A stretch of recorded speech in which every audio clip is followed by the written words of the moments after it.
Today I will show you some basics of the Smart Guide. So let's start together by activating the Smart Guide in the main menu, Show, and activate the Smart Guide. As you can see, a dynamic frame pops up automatically on the left side of your screen. You can change the size of the frame and you can also hide it. We have four main menus in the Smart Guide. You have the tools, optional magnetism to speed up your construction process.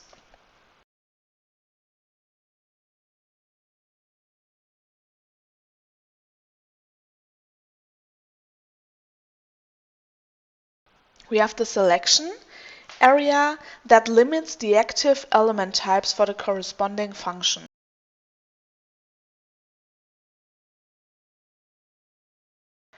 With Display Switch, you can select permanently displayed and updated information on your pieces.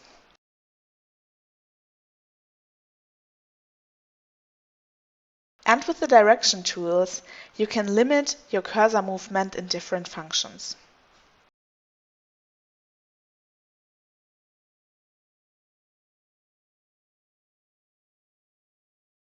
To use the display switch, we have to activate the parameters in the config tool. So let's do this together now.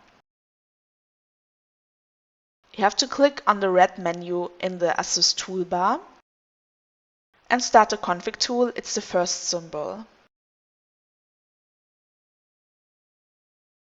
Click on CAD Assist, then User Interface and General.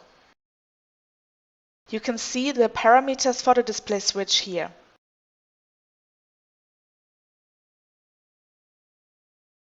Feel free to activate the important parameters for yourself. So let me activate the pleats, the darts, the piece information, the connecting points, pinned points, nudge information, and element directions and measurements. If you work with MTM actions or if you work with a grading, you can also activate the other parameters. You can decide this for yourself. You can apply it and close the config tool with Exit. As you can see, the parameters activated the functions in Display Switch now. You will get more information about the functions in the next few videos.